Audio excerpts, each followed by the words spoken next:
Morí 2 veces la noche del jueves. Mi corazón dejó de latir mientras los médicos intentaban salvarme. Mi hija estaba en un vuelo de primera clase rumbo a París, usando mi tarjeta de crédito, y su marido iba con ella.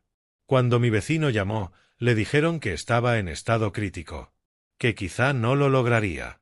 Aún así, ella se fue, diciendo que el viaje no podía cancelarse. 3 días después, desperté solo en la unidad de cuidados intensivos. Ni llamadas, ni visitas, solo silencio, hasta que descubrí lo que realmente estaban haciendo en París. Y cuando regresaron a casa, todo lo que creían que era suyo había desaparecido. Gracias por pasarte por aquí. Conectemos. Déjame un comentario. ¿Desde qué ciudad o país estás viendo esto? Me ayuda a saber quiénes forman parte de este viaje. Una breve aclaración. Esta historia combina elementos ficticios con fines narrativos y educativos. Cualquier parecido con nombres o lugares reales es accidental, pero el mensaje que transmite merece la pena. Morí 2 veces la noche de un jueves. De hecho, 2 veces. Lo peor no fue el dolor de que mi corazón se detuviera. Tampoco fue el miedo.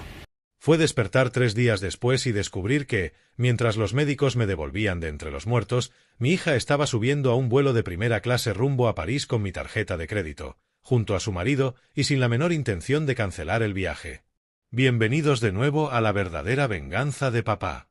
Prepara algo para picar, ponte cómodo y recuerda que las personas de estas historias tuvieron todas las oportunidades de hacer lo correcto. Simplemente eligieron mal. Déjame un comentario y asegúrate de suscribirte. Esta historia te va a encantar. Déjame llevarte de vuelta al principio. Me llamo Robert Brise, tengo 63 años y soy director senior de ingeniería en Cascade Energy Systems, en Portland, Oregón. Conducía un Audi de color gris carbón, sensato, nada llamativo, y sabía preparar un buen chuletón. De hecho, todavía sé hacerlo, pero ya llegaré a esa parte más adelante. Según cualquier estándar objetivo, llevaba una buena vida. Una vida tranquila. El tipo de vida que construyes después de 40 años de levantarte cada día, hacer tu trabajo y cuidar de las personas que amas. Tenía una casa en el barrio de Alhama, con vistas a las montañas en los días despejados. Tenía una cuenta de jubilación que habría hecho sentirse orgulloso a mi asesor financiero. Y tenía una hija por la que habría hecho cualquier cosa, esa es la palabra importante. Pero me estoy adelantando. Era un jueves de octubre cuando todo cambió. El 10 de octubre, para ser exactos. Una de esas típicas tardes de Portland en las que la lluvia empieza alrededor de las 6 y no da tregua. El tipo de noche que hace que agradezcas tener una casa caliente y una cafetera con un café que quizá llevaba una taza más de la cuenta preparado, pero que todavía cumplía su función.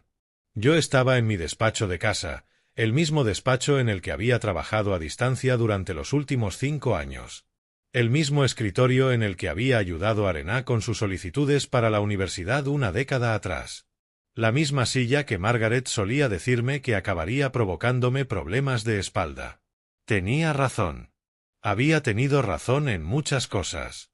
Margaret, mi esposa, la madre de Rená, había muerto 3 años atrás a causa de un cáncer al que no le importaba cuánto tiempo creyéramos que nos quedaba. Aparté ese pensamiento y me concentré en las hojas de cálculo que tenía delante.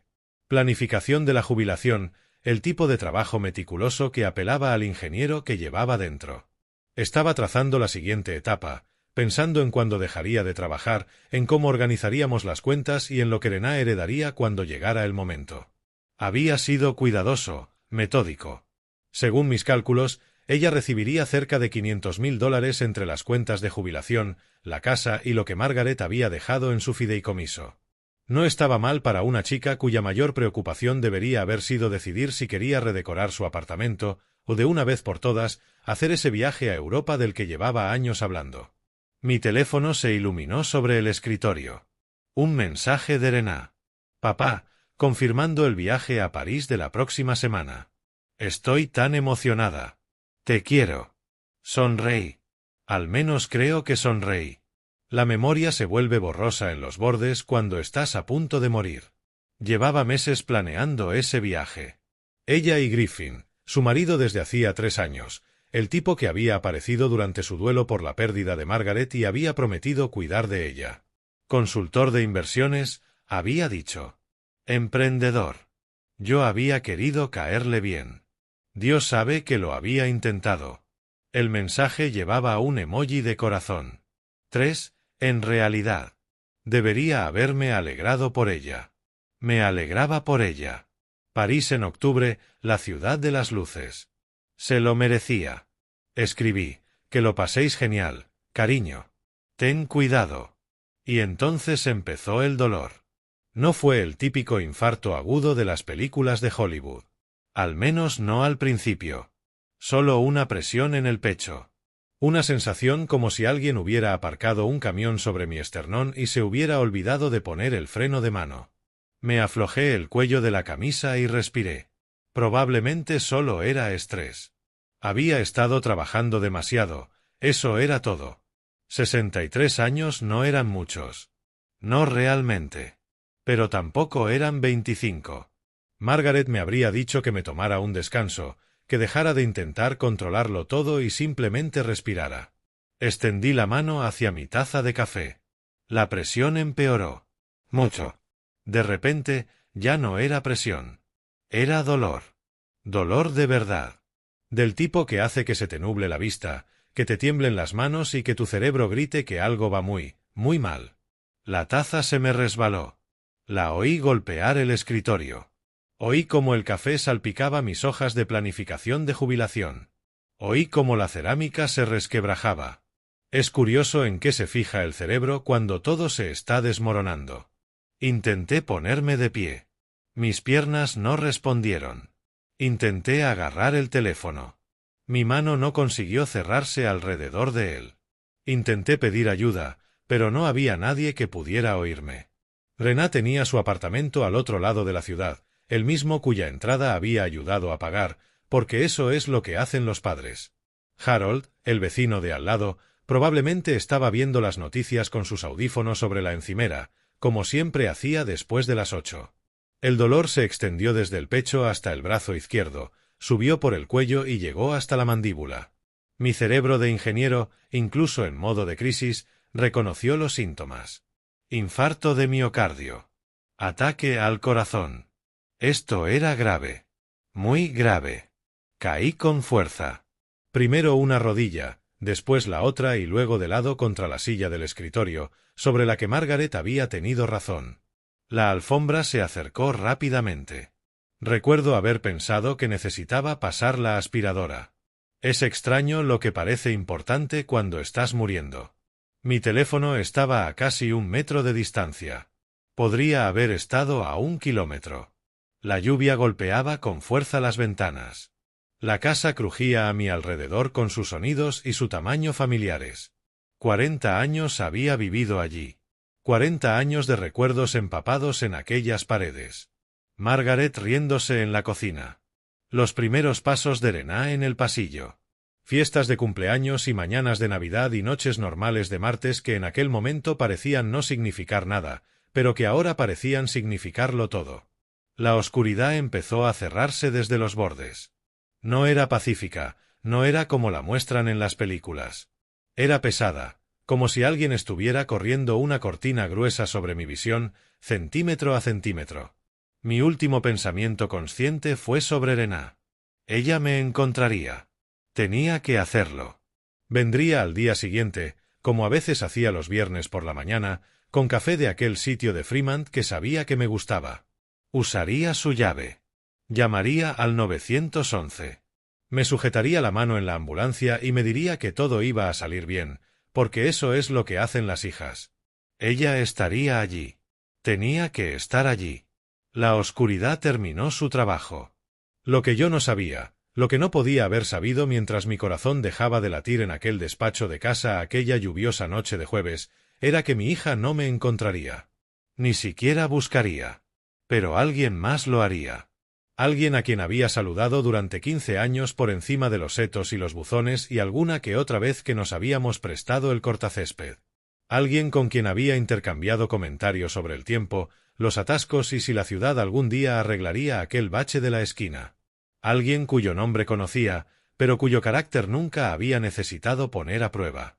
No hasta aquella noche de jueves, cuando mi corazón decidió que ya no podía más. No hasta el momento en que la diferencia entre un vecino y un amigo se convirtió en la diferencia entre la vida y la muerte. Pero vuelvo a adelantarme. Ese es el problema de conocer el final de una historia. Quieres saltar directamente a las partes buenas, al momento en que todo cobra sentido. Créeme, llegaremos allí. Primero necesitas entender qué ocurrió durante las horas posteriores a mi caída sobre aquella alfombra. Después de que mi teléfono se apagara, después de que el café dejara de extenderse sobre mis planes de jubilación y empezara a empapar los documentos que habrían asegurado el futuro de mi hija. Después de que se apagara la última luz y el único sonido que quedara fuera el de la lluvia contra las ventanas y el crujido de una casa vacía. Fue entonces cuando Harold Miller me salvó la vida. Yo no supe nada de esto hasta después. Harold me lo contó sentado junto a mi cama de hospital 3 días más tarde. Me explicó que estaba sacando el reciclaje cuando escuchó el golpe. Era jueves por la noche, pasaban unos minutos de las 8. Recordaba la hora porque acababa de terminar Jeopardy y estaba posponiendo desmontar las cajas de cartón porque, según sus propias palabras, aquellas malditas cajas de Amazon nunca se doblaban como deberían.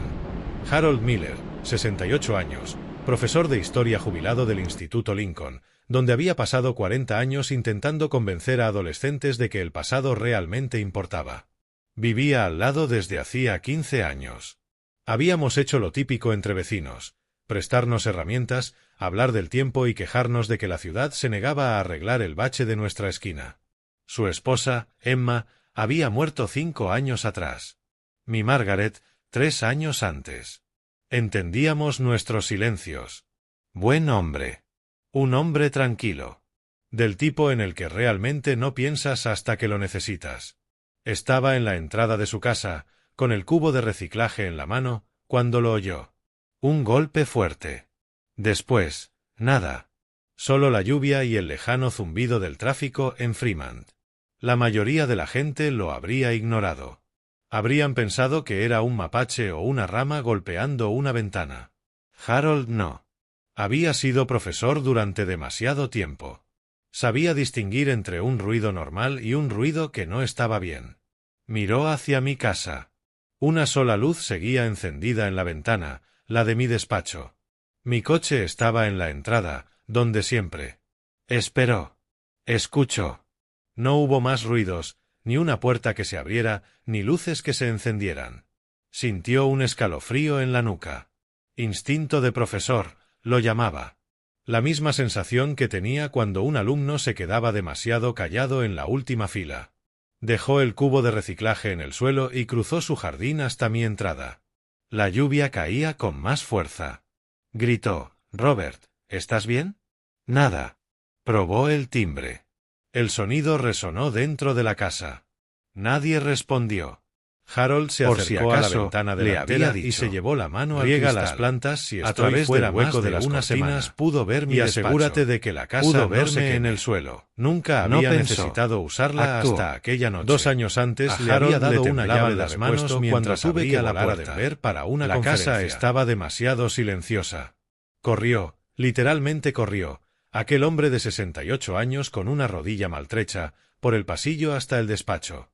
Yo estaba de lado, apoyado contra la silla del escritorio, con los ojos cerrados y los labios empezando a ponerse azules.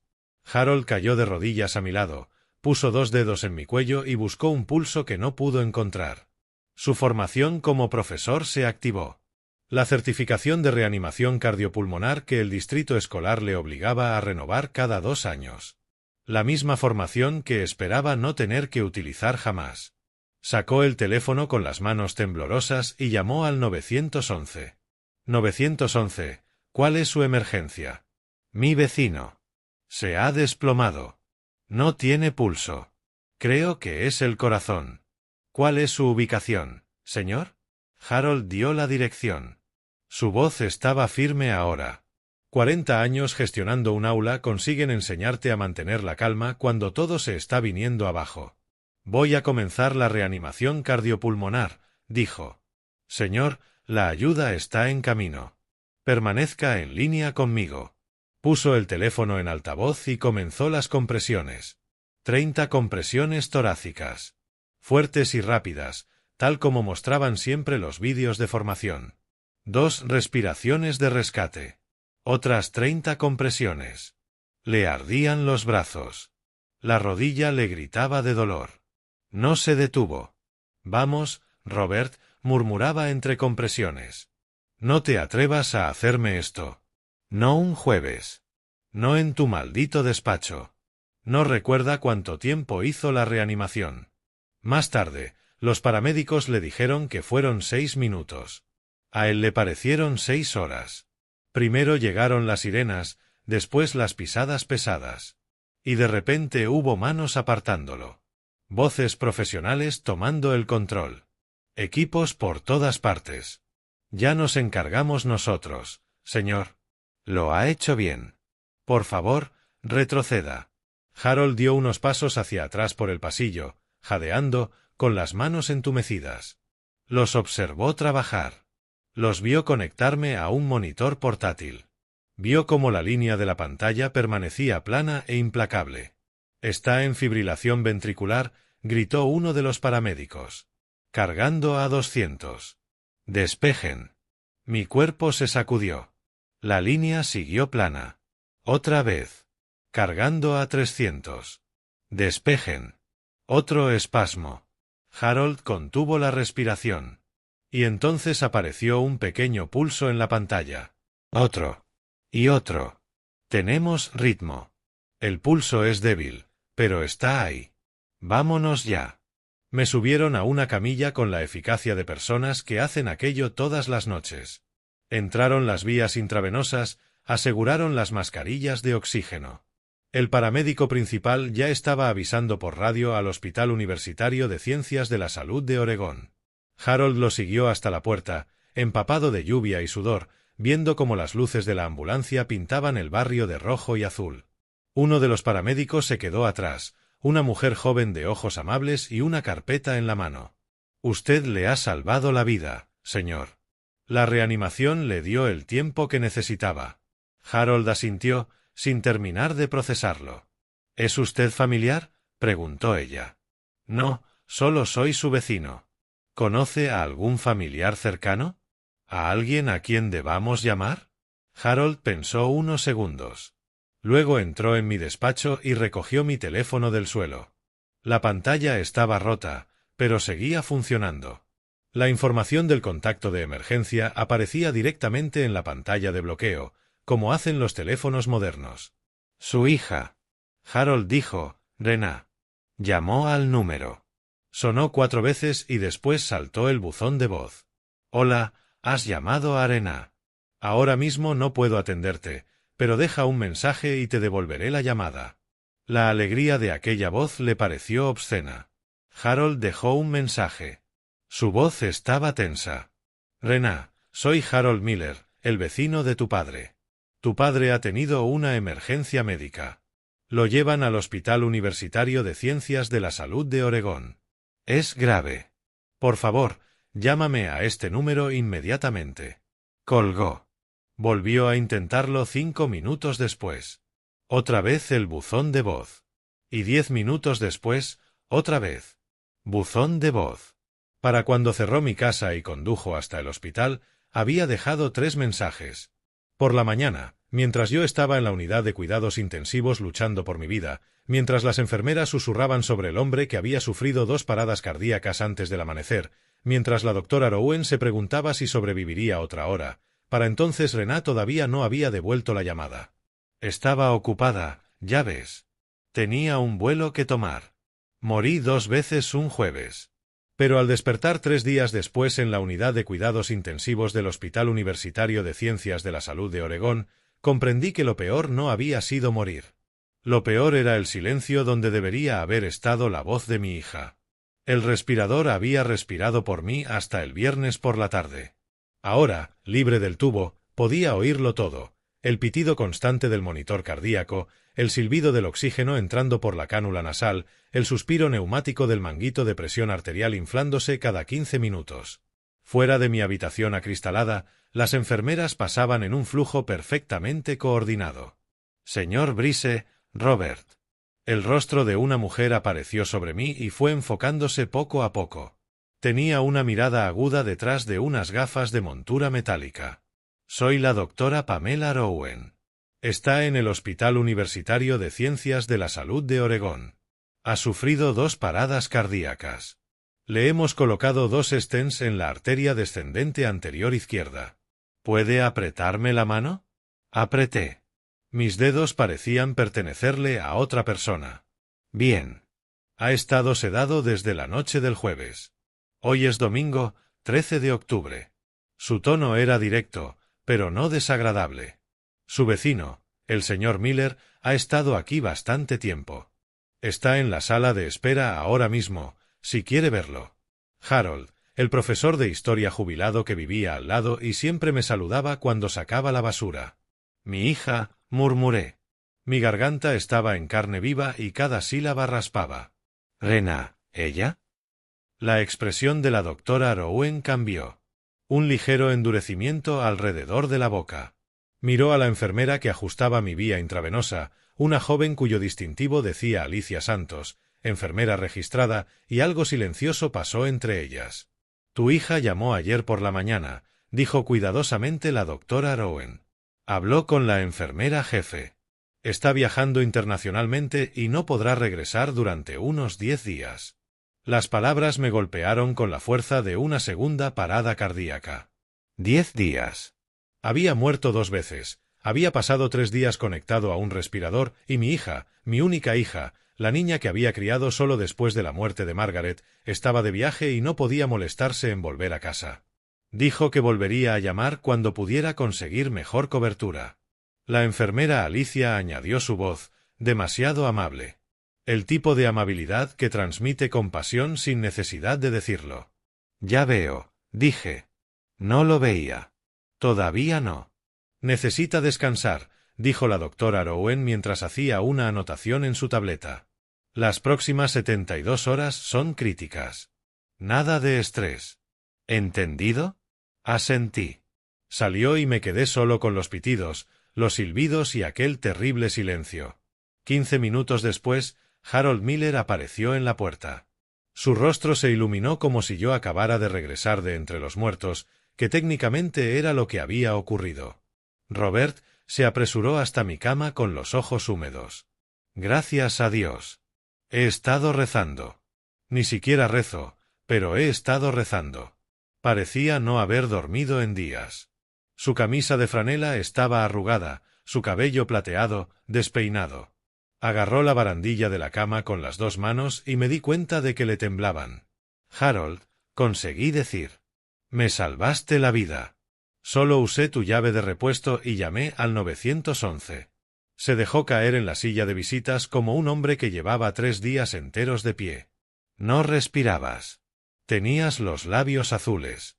Empecé la reanimación y ellos me fueron guiando hasta que llegaron los paramédicos. 12 minutos. 12 minutos. La diferencia entre sufrir daño cerebral y recuperarse. Gracias, dije, y las palabras resultaron lamentablemente insuficientes.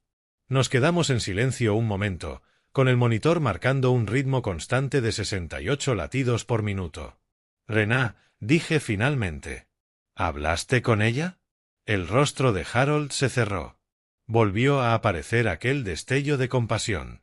La llamé el jueves por la noche, justo después de que te llevaran a quirófano. Dejé un mensaje. Volví a llamar el viernes por la mañana. Y el viernes por la noche. Hizo una pausa. Ella llamó a la estación de enfermería ayer por la mañana. No pidió que la pasaran con tu habitación. Solo preguntó si estabas estable. Dijo que estaba en París y que no podía marcharse inmediatamente. París. La palabra explotó en mi pecho. París. El viaje del que me había hablado por mensaje aquella misma noche del jueves, minutos antes de que mi corazón fallara. El viaje que yo había supuesto que cancelaría. No lo había cancelado. Había llamado una vez, confirmado que yo no estaba muerto y había vuelto a sus vacaciones. Robert, dijo Harold inclinándose hacia adelante. ¿Estás bien? Estoy bien. Mentí. El monitor emitió un pitido. 70 latidos. 71. Mi corazón seguía latiendo a pesar de todo. Harold se quedó otra hora hablando de cualquier cosa. Los vecinos, el tiempo, los atascos, llenando el silencio con un ruido amable. Cuando terminó el horario de visitas, me apretó el hombro y prometió volver. Lo observé marcharse. Aquel hombre que apenas me conocía, que había reiniciado mi corazón y se había sentado junto a mi cama durante 3 días, mientras mi propia hija bebía vino en un barrio elegante de París. Aquella noche, solo en mi habitación acristalada, con los monitores iluminando la oscuridad de verde y rojo, intenté comprenderlo. Le había dado todo a Arena. Después de la muerte de Margaret, había volcado mi vida en ella. Había pospuesto mi jubilación, trabajado horas extra, ahorrado cada dólar que me sobraba. El fondo para la universidad, la boda, la entrada de su apartamento, $500,000 esperándola como herencia, y ella estaba en París. La enfermera Alicia entró a medianoche para comprobar mis constantes. Trabajó en silencio, pero vi cómo miraba la silla vacía junto a la cama. «¿No hay visitas esta noche?», preguntó, aunque ya conocía la respuesta. «Mi hija está de viaje», dije. Ajustó el goteo de la vía intravenosa, con el rostro impasible. Pero aún así lo escuché. Aquello que no dijo. ¿Qué clase de hija no vuelve a casa cuando su padre está muriendo? La doctora Rowen pasó por allí durante la ronda de la mañana del lunes, con la tableta en la mano. «Su función cardíaca está mejorando», dijo. «Pero necesito preguntarle algo. ¿Hay alguien en casa que pueda ayudarle cuando reciba el alta? Necesitará supervisión durante al menos 2 semanas». Pensé en el buzón de voz de Rená. 10 días. «Ya me las arreglaré», dije. Los ojos de la doctora Rowen permanecieron sobre los míos durante un instante demasiado largo y percibí aquel juicio silencioso, aquella pregunta que era demasiado profesional para hacer. Hizo una anotación y se marchó. Me quedé tumbado mirando las baldosas del techo que había memorizado durante 3 días y me pregunté, ¿qué clase de hombre cría a una hija que no viene cuando su padre está muriendo? El monitor emitió un pitido. 72. 73. Mi corazón seguía latiendo. Pero algo más, algo en lo que había creído durante 30 años, se había quedado sin latido. Al cuarto día aprendí 2 cosas. Primero, la sangre de un desconocido me mantenía con vida.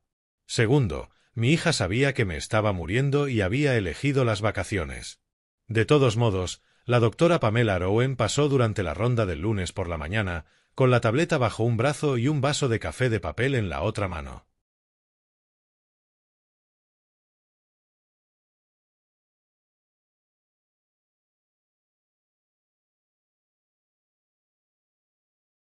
Parecía más descansada que el día anterior, lo que me indicó que el fin de semana había sido tranquilo. Ninguna emergencia. Nadie más había muerto 2 veces bajo su guardia. «Lo estás haciendo bien», dijo mientras acercaba la silla de visitas. «Los ritmos cardíacos están estables y la presión arterial responde a la medicación. Podríamos trasladarte fuera de cuidados intensivos el miércoles si todo sigue así». «Es una buena noticia», dije. Aunque la idea de abandonar aquella habitación de cristal, de dejar los monitores que se habían convertido en mi vínculo con la certeza, me llenaba de un temor que no podía nombrar. «¿Hay algo más?» La doctora Rowen dejó el café y me miró a los ojos. «Tuviste suerte. El viernes por la noche, el banco de sangre estaba críticamente bajo de sangre 0 negativo. Apenas teníamos suficiente para tu primera transfusión, pero necesitabas más después de la segunda cirugía». Un joven estaba visitando a la abuela de un cliente en la unidad cardíaca. Escuchó el anuncio de emergencia y donó sangre en ese mismo momento. Parpadeé. Un desconocido, en realidad un abogado, un chico joven, quizá de 20 y tantos años. Dijo que era 0 negativo y que quería ayudar. Sonrió levemente. No recibimos muchos donantes que aparecen espontáneamente a las 10 de la noche de un viernes. Has tenido suerte. ¿Suerte? La palabra me resultó extraña. Había muerto 2 veces, había pasado 4 días en cuidados intensivos y mi hija estaba en París, pero un desconocido me había salvado. ¿Sigue aquí?, pregunté. Me gustaría darle las gracias. Les pediré a las enfermeras que lo averigüen. La doctora Rowen hizo una anotación en su tableta, terminó su ronda y se marchó. Una hora después, Harold apareció con una bolsa de papel de la cafetería. Contrabando, anunció mientras la dejaba sobre la mesa auxiliar. Galletas de avena. No se lo digas a la doctora Rowen. Vas a conseguir que me echen de aquí, dije. Pero cogí una galleta de todos modos. La comida del hospital tenía todo el sabor del cartón, y aquella galleta densa, masticable y llena de pasas sabía a civilización. Robert, dijo Harold acomodándose en la silla con la facilidad de un hombre que había pasado los últimos 4 días exactamente en aquel lugar. Hay alguien que quiere verte. El hombre que donó la sangre. Antes de que pudiera responder, un joven apareció en la puerta. Delgado, quizá de 1,80 m, con el cabello castaño claro y un traje que parecía comprado en la sección de liquidación de unos grandes almacenes. Llevaba un maletín en una mano y tenía la postura cuidadosa de alguien que había aprendido a entrar en habitaciones llenas de personas que lo subestimaban. Señor Brise, dijo con voz tranquila y respetuosa. Soy Michael Brooks. Brooks. El nombre me golpeó como un puñetazo en el esternón. Tom Brooks, dije. Michael sonrió. ¿Lo recuerdas? ¿Recordarlo? Dios. Sí, lo recordaba.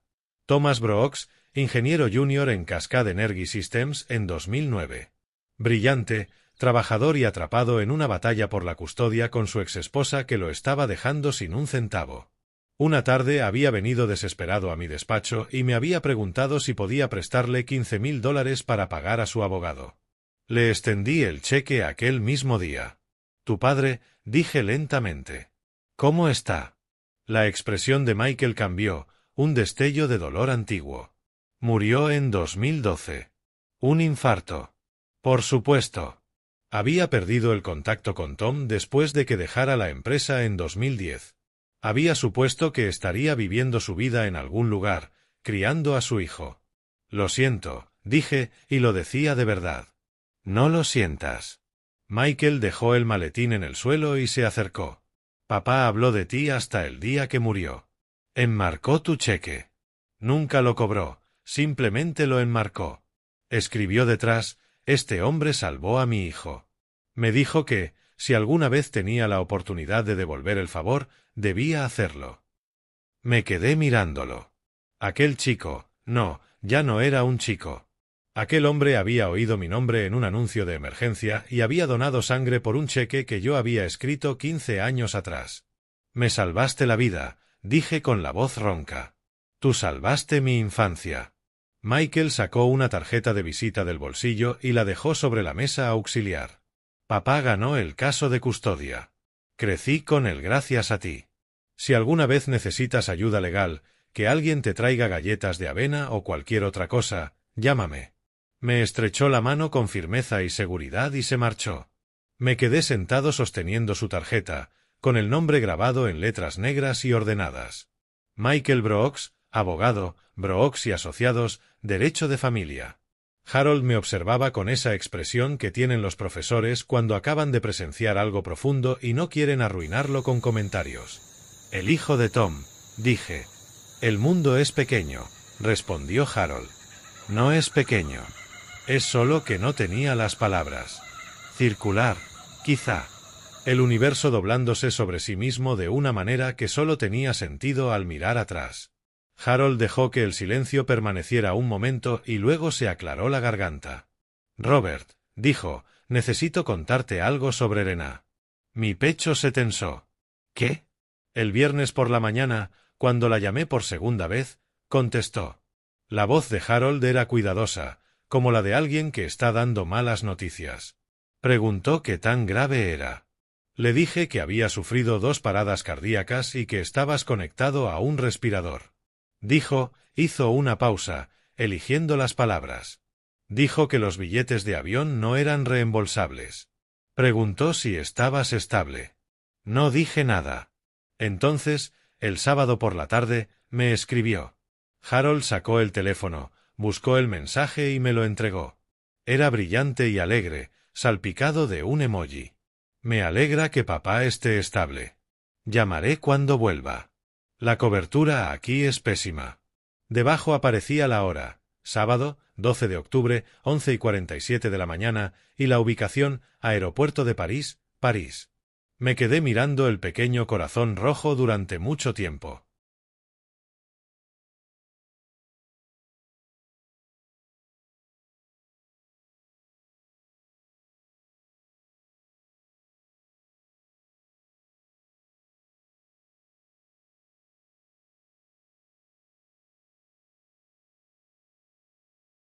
Harold permaneció en silencio, como hacen los profesores cuando acaban de comunicar una noticia devastadora y saben que es mejor no llenar el silencio. Dicen que los fisgones nunca escuchan nada bueno sobre sí mismos. Pero lo que Harold me mostró aquella tarde del martes no era fisgonear. Era una prueba. Entró poco después del almuerzo, con el rostro marcado por aquella expresión sombría que había aprendido a reconocer como su modo de profesor. La mirada que seguramente ponía cuando entregaba malas notas a alumnos que creían que se habían salido con la suya. «Robert», dijo mientras cerraba la puerta detrás de él. «Hay una cosa más. No estoy seguro de que deba enseñártela ahora mismo». «Enséñamela», dije. Dudó y luego sacó su tableta y se sentó pesadamente en la silla de visitas. «El miércoles antes de que te desplomaras», comenzó, «estaba regando los tomates en la terraza trasera. Alrededor de las 8:30 escuché voces que venían de tu salón. Lo bastante alto como para atravesar la ventana abierta. Fruncí el ceño. Yo estaba trabajando en mi despacho. Sé que no eras tú». Harold dejó la tableta sobre la mesa auxiliar, pero todavía no la encendió. Después, cuando ocurrió todo, recordé tu sistema de timbre Ring. Me habías dado acceso a la aplicación el año pasado para que pudiera vigilar la casa cuando fueras a Bend a aquella conferencia. Recordé que Margaret había insistido en instalar el sistema después de una serie de robos en el barrio en 2022. Yo era el administrador de la cuenta, pero apenas había abierto la aplicación desde que ella murió. Rená lo sabía. Solía burlarse de mí por ser un desastre con la tecnología. El sistema graba automáticamente, continuó Harold. Almacenamiento en la nube. Tú eres el administrador, así que todo queda guardado. Volví a revisar las grabaciones porque tuve una sensación. Hizo una pausa. Encontré algo del miércoles por la noche. 9 de octubre, 8:47 de la noche. Giró la tableta hacia mí y pulsó reproducir. La pantalla mostraba mi porche delantero vacío bajo el resplandor ámbar de la luz exterior, pero el audio era nítido.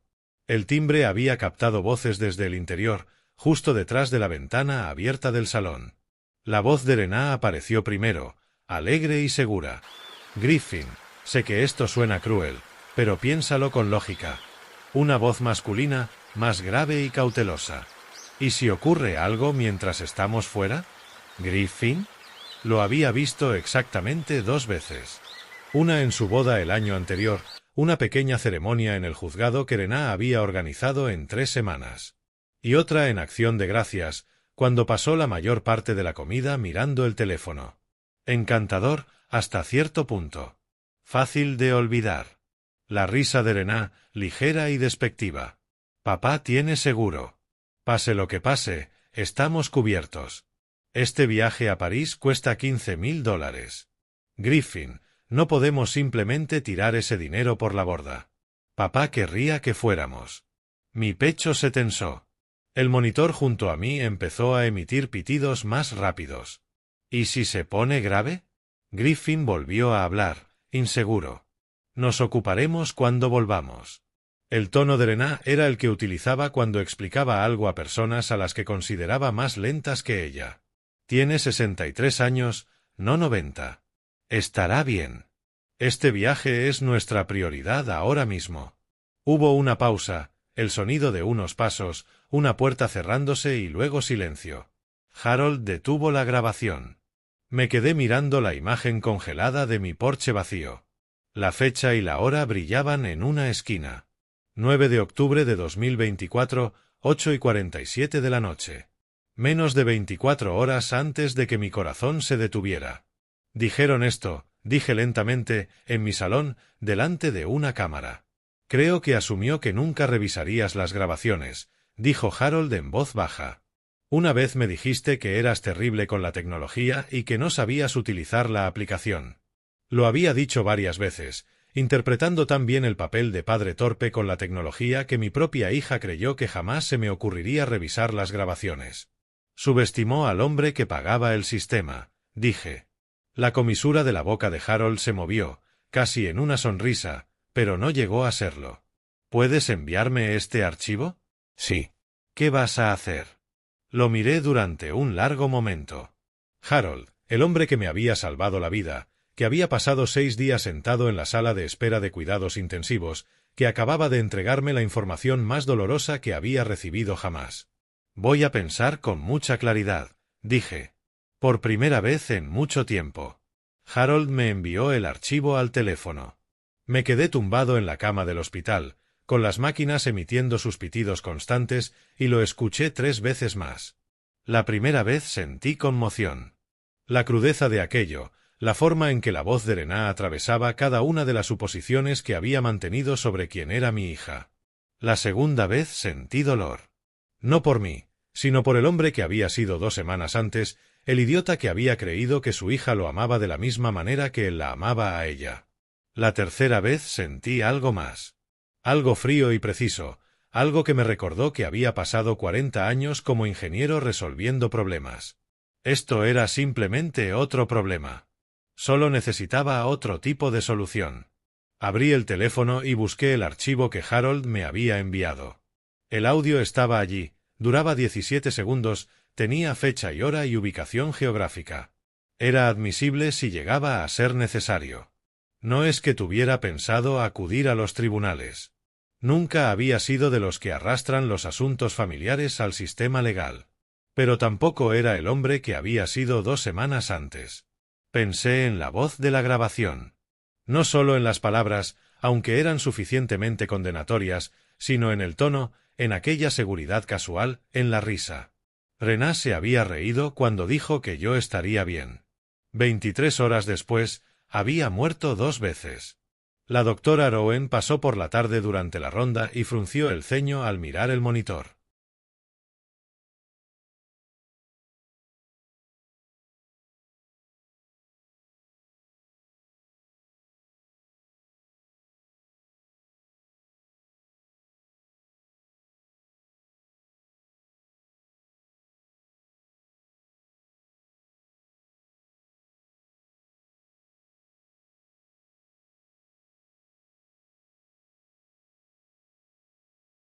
Tu frecuencia cardíaca está elevada, dijo. ¿Está todo bien? Todo bien, dije. Solo estoy pensando. No parecía convencida, pero hizo una anotación en su tableta y se marchó. Me quedé tumbado en la oscuridad, mirando el techo. El archivo de audio se reproducía una y otra vez en mi mente. Pase lo que pase, estamos cubiertos. Estará bien. Este viaje es nuestra prioridad. Pensé en Michael Brooks, que había donado sangre por un cheque que yo había escrito 15 años atrás. Pensé en Harold, que había entrado en mi casa y había reiniciado mi corazón. Pensé en Margaret, que había pasado 30 años construyendo una vida conmigo y llevaba 3 años muerta antes de que yo comprendiera que había estado solo mucho antes de que ella se marchara. Y pensé en Rená bebiendo vino en París, con el teléfono en modo avión, su buzón de voz lleno de los mensajes desesperados de mi vecino. El monitor emitió un pitido. 74. 75. Mi corazón seguía latiendo. Cogí el teléfono y abrí una nota nueva. En la parte superior escribí una sola palabra: pruebas. Debajo, comencé una lista. Cuando la enfermera de noche entró a medianoche para comprobar mis constantes, ya había llenado media página. No estaba enfadado. Todavía no. La ira era descuidada, emocional, el tipo de emoción que llevaba a cometer errores. Lo que sentía era algo que Margaret solía llamar mi cerebro de ingeniero. El modo frío, metódico y orientado a resolver problemas que había construido una carrera de 40 años. Rená pensaba que yo era viejo, ingenuo y que estaba demasiado consumido por el dolor para ver las cosas con claridad. Se equivocaba. Y para cuando aterrizara en PDX dentro de 8 días, iba a descubrir exactamente cuánto Cuando Harold llevó el iPad desde mi casa el miércoles, pensó que quería revisar mi correo electrónico. Tenía razón a medias. Sí quería revisar el correo. Solo que no el mío. Lo encontré cargando en la encimera de tu cocina, dijo Harold mientras lo dejaba sobre la mesa auxiliar. Pensé que quizá querrías leer algo. Noticias, libros, lo que sea que te ayude a mantenerte cuerdo. Gracias, dije. No tenías que volver a la casa. Ya estaba regando tus plantas, se encogió de hombros. El lugar se siente demasiado silencioso. Pensé que podía ser útil. Después de que se marchara a buscar café a la cafetería, desbloqueé el iPad. La contraseña seguía siendo la misma, el cumpleaños de Margaret, una combinación que nunca había cambiado. La pantalla de inicio apareció, familiar y normal. La aplicación del tiempo, las noticias, algunos juegos que Margaret había descargado años atrás y que yo nunca había borrado. Abrí Safari. Había una docena de pestañas abiertas desde la última vez que lo había utilizado, semanas atrás. Extractos bancarios, artículos de noticias, un crucigrama a medio terminar y una pestaña que no era mía. Gmail. Ya estaba iniciada la sesión, pero no con mi cuenta. El nombre de usuario en la parte superior de la pantalla decía personalmail.com. Me quedé mirándolo un largo momento, con el pulso acelerándose. El monitor junto a mí emitió un pitido más rápido y me obligué a respirar lentamente. Ella había tomado prestado el iPad. Ahora lo recordaba. 3 meses atrás, quizá 4. Había venido a cenar, lo había sacado para enseñarme fotografías de hoteles de París. Estaba considerando algunos restaurantes que Griffin había investigado. Había iniciado sesión en Gmail para reenviarme unos cuantos enlaces y luego había dejado el iPad sobre la mesa de centro cuando se marchó. Nunca había cerrado la sesión. Me quedé allí sentado, con la tableta caliente entre las manos, sintiendo el peso de lo que estaba a punto de hacer. Era su correo privado, su correspondencia. Leerlo sería fisgonear, una invasión de su privacidad. Entonces recordé el archivo de audio. Este viaje es nuestra prioridad ahora mismo. La risa en su voz, la seguridad casual de que yo estaría bien.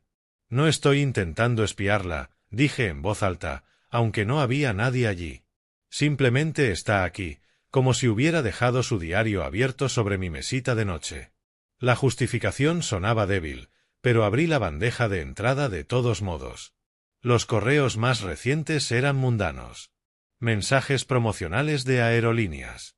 Un recibo de un hotel boutique en el distrito comercial del centro de París.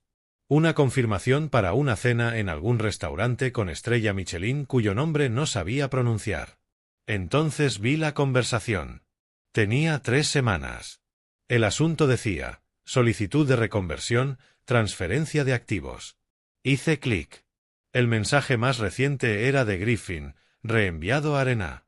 Su dirección de correo no me resultaba familiar.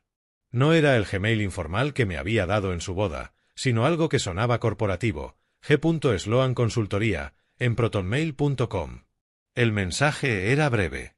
De Griffin Sloan Arena Brise. Fecha, 28 de septiembre de 2024, 10:34 de la noche. Asunto, solicitud de reconversión, transferencia de activos. Cariño, la reunión está confirmada para el 12 de octubre a las 2 de la tarde. No le menciones nada a tu padre. Beaumont dice que tenemos que ser discretos con los tiempos. La respuesta de Arena llegó 1 hora después. De Arena Brise a Griffin Sloan. Fecha, 28 de septiembre de 2024, 11:52 de la noche. Asunto, solicitud de reconversión. Transferencia de activos. No diré nada. Después del viaje le diremos que es por nuestro futuro. Lo acabará entendiendo. Bajé hasta el correo original, el que Griffin había reenviado. Era de alguien llamado Frank Beaumont. La firma lo identificaba como socio de Beaumont y Asociados, un bufete de abogados situado en el centro de París. El correo estaba en inglés, preciso y formal. De Frank Beaumont a Griffin Sloan. Fecha, 25 de septiembre de 2024, 7:37 de la tarde. Asunto, solicitud de consulta, transferencia de activos. Señor Sloan, gracias por su consulta. Puedo confirmar que tenemos disponibilidad para una consulta el 12 de octubre de 2024 a las 2 de la tarde en nuestra oficina de París.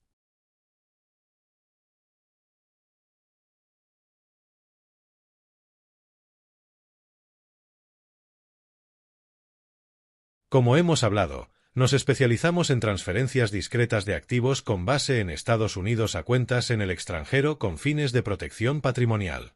Por favor, traiga documentación de las propiedades y cuentas en cuestión, así como cualquier documentación relevante de poderes notariales. Nuestros honorarios iniciales son de $10,000, pagaderos en el momento de la consulta.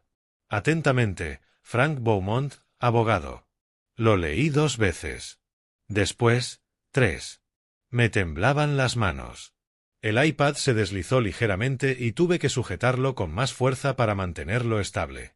Esto no era unas vacaciones. Era un robo. No estaban en París para visitar museos o comer croissants en una cafetería de una acera.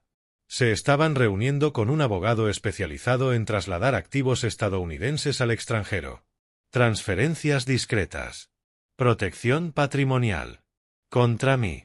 Miré la fecha de la reunión. 12 de octubre. El sábado anterior. 2 días después de que yo hubiera muerto. 2 veces. Mientras yo estaba conectado a un respirador, Rená y Griffin estaban sentados en un bufete de abogados de París firmando documentos para robar los ahorros de toda mi vida. Hice capturas de pantalla de todo. El correo reenviado, la respuesta de Rená, el mensaje de Griffin, la solicitud original de consulta de Beaumont. Me las envié a mi propio correo, después al de Harold y luego las guardé en 3 cuentas distintas en la nube. Después me quedé mirando la pantalla, con el corazón latiendo tan fuerte que el monitor comenzó a emitir una alarma. Una enfermera asomó la cabeza. ¿Todo bien, señor Brise? Bien, conseguí decir. Solo estoy pensando. Frunció el ceño al mirar el monitor, ajustó algo en el soporte de la vía intravenosa y se marchó. Harold regresó 10 minutos después con 2 vasos de café. Solo necesitó mirarme la cara para dejar los vasos con cuidado. ¿Qué ha pasado? Le entregué el iPad. Leyó la conversación de correos en silencio y su expresión se oscureció con cada línea. Dios mío, dijo finalmente. Están planeando. Lo están haciendo ahora mismo, dije. El 12 de octubre. Fue el sábado pasado. Estuvieron allí reuniéndose con ese abogado. Harold dejó el iPad como si pudiera explotar. Robert, tienes que llamar a un abogado hoy. ¿Ahora mismo? No. ¿Qué? Lo miré y pude ver la sorpresa en su rostro. No por Rená, sino por mí. Por el tono de mi voz. Necesito que no le cuentes esto a nadie. Todavía no. ¿Y por qué demonios no? Porque si reacciono ahora, sabrán que me he enterado. Cubrirán sus huellas. Necesito ver exactamente hasta dónde llega todo esto antes de actuar. Harold me miró fijamente. ¿Estás planeando algo? Estoy planeando seguir vivo, dije. Y después pienso asegurarme de que no reciban ni un solo dólar. Se echó hacia atrás lentamente, estudiándome. Ya no eres el mismo tipo al que saqué del suelo la semana pasada. No, dije. Ya no lo soy. La doctora Rowen pasó durante la ronda de la tarde. Revisó los monitores, preguntó cómo me sentía y tomó notas en su tableta. «Te ves mejor», dijo. «Ha vuelto el color. El ritmo cardíaco es fuerte.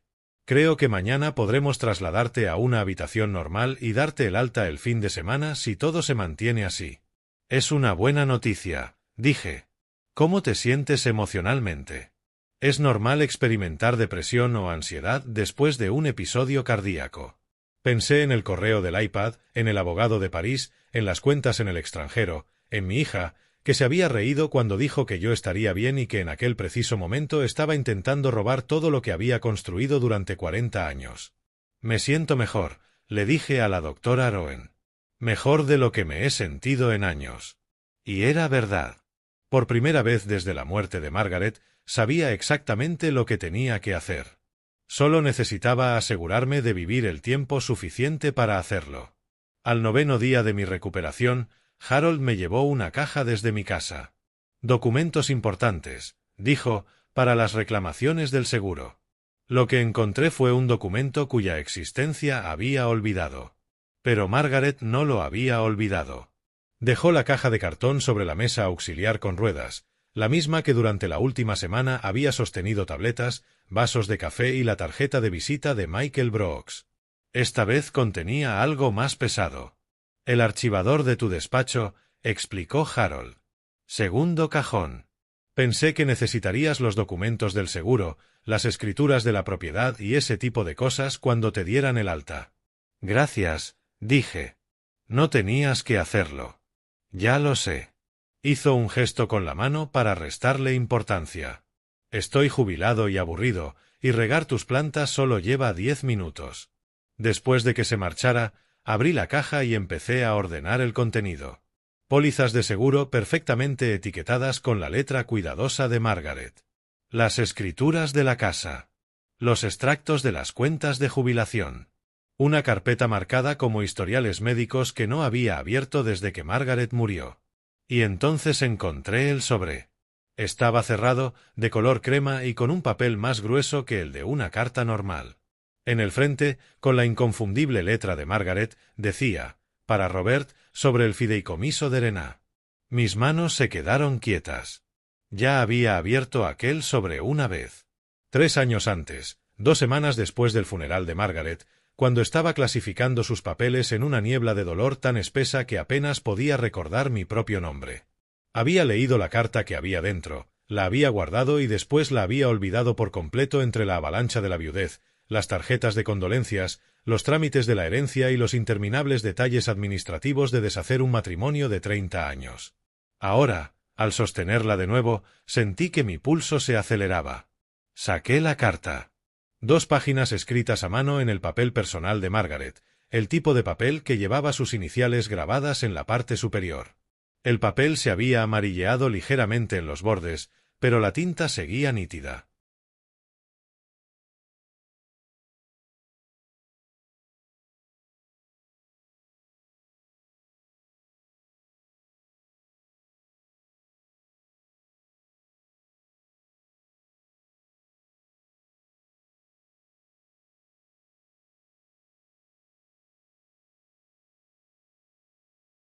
Mi querido Robert, si estás leyendo esto, me he ido. Espero estar equivocada sobre lo que voy a escribir. He apartado $250,000 de mi herencia para Rená, pero vienen con una condición. Solo los recibirás si está a tu lado cuando la necesites, cuando estés enfermo, cuando seas vulnerable. El fideicomiso tiene una cláusula de activación. Una emergencia médica que requiera hospitalización activará un periodo de evaluación. Si aparece y cuida de ti, heredará. Si está ausente sin una justificación extraordinaria, el dinero volverá a ti. Rezo para estar equivocada sobre ella. Rezo para que, cuando llegue el momento, demuestre que soy una mujer paranoica y moribunda que vio sombras donde solo había luz. Pero si tengo razón, si no supera esta prueba, entonces, por favor, Robert, protegente. El fideicomiso está gestionado por Lawrence Webb, de Cascade Estate Planning. Él tiene toda la documentación. La activación es automática.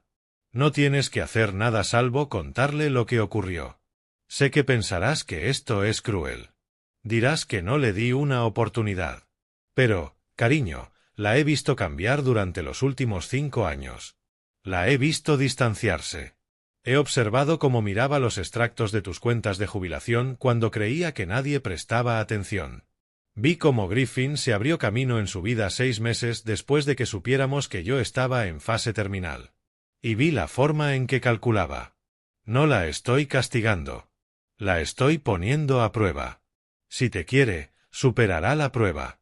Si no, mereces saberlo. Te quiero. Siento no estar aquí para sostener tu mano en lo que venga después.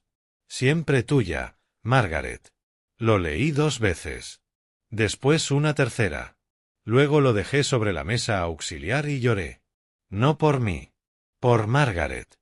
Por la soledad que debió sentir tumbada en aquella cama de cuidados paliativos, viendo cómo nuestra hija se alejaba y sabiendo que yo estaba demasiado ciego por el amor para verlo. Ella había visto lo que yo me negaba a ver.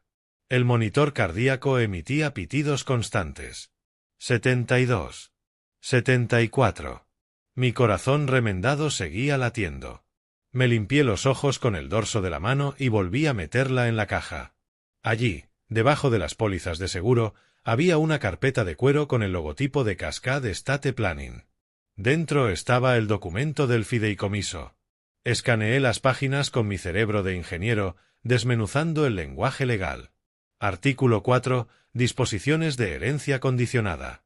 La suma de $250.000 del patrimonio de Margaret Elizabeth Bryce se mantendrá en fideicomiso en beneficio de Renée Margaret Bryce, sujeta a las siguientes condiciones. A.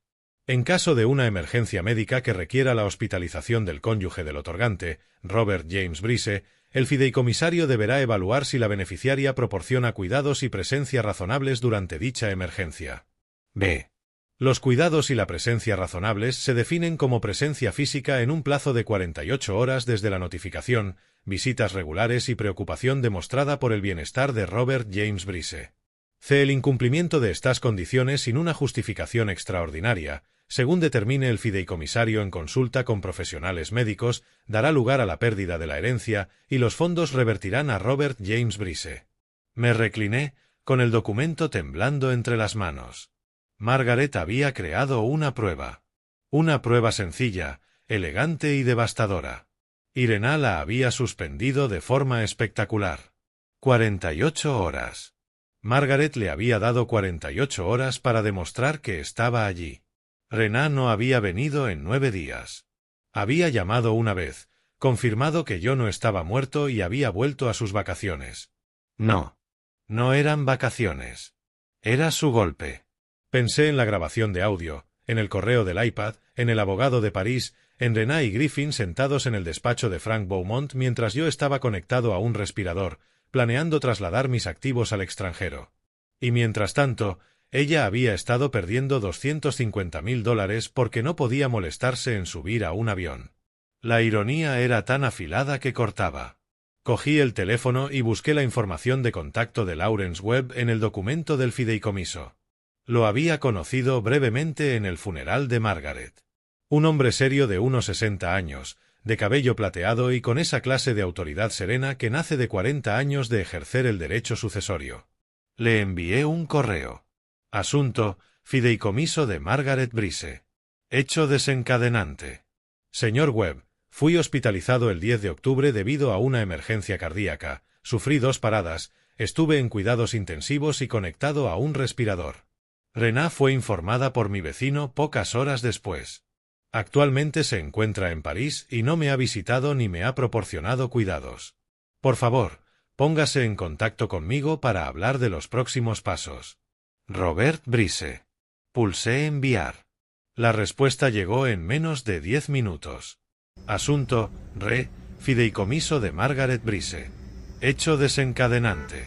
Señor Bryce, siento profundamente enterarme de su crisis de salud. Me alegra saber que se está recuperando. Según los términos del fideicomiso, necesitaré documentación de su ingreso hospitalario, pruebas de que Renée fue notificada y una declaración suya confirmando su ausencia. Si se cumplen las condiciones, los $250.000 revertirán a su patrimonio en un plazo de 30 días. Le llamaré el lunes por la mañana para comenzar el proceso. Atentamente, Lawrence Webb, abogado. Dejé el teléfono y volví a coger la carta de Margaret, presionándola contra mi pecho, justo donde mi corazón se había detenido 2 veces. Ella lo sabía. 3 años atrás, tumbada en aquella cama de cuidados paliativos, viendo cómo Renée se volvía fría y distante. Ella lo sabía. Y había intentado protegerme del futuro que ahora estaba viviendo. El dinero no importaba. La prueba sí. Renée la había suspendido de forma catastrófica.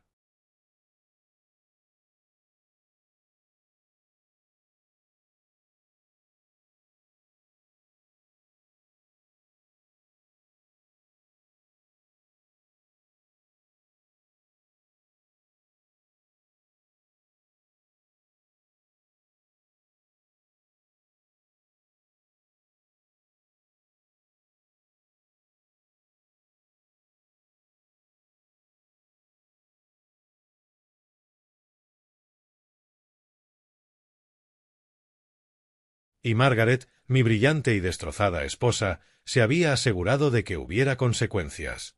Harold Miller había sido profesor de historia durante 40 años. Investigar a las personas era algo natural para él. Lo que encontró sobre Griffin Sloan hizo que la traición de mi hija pareciera un juego de niños. Me estaba quedando en casa de Harold por orden del médico. No puedes estar solo durante al menos 2 semanas, había dicho la doctora Rowen cuando me dio el alta el sábado por la mañana. Necesitas a alguien que pueda vigilarte, llevarte a las citas de seguimiento y llamar al 911 si algo sale mal. Harold se había ofrecido antes de que yo pudiera siquiera preguntárselo. Tengo una habitación de invitados y no tengo nada más que tiempo, había dicho. Además, tu casa ahora mismo parece la escena de un crimen.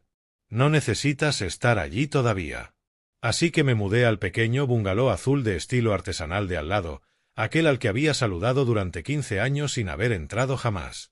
Las colchas de la difunta esposa de Harold seguían colgadas en las paredes. Sus libros seguían llenando las estanterías. Olía a café y a papel viejo, y me sentía más seguro allí que en cualquier otro lugar en semanas. El domingo por la tarde, Harold entró en la habitación de invitados con el portátil y una carpeta de color beige. Su expresión era la que imaginaba que ponía cuando enseñaba a sus alumnos la caída de Roma, sombría, objetiva, preparándolos para algo desagradable. Robert, dijo mientras se sentaba en el sillón junto a la ventana. Estuve investigando.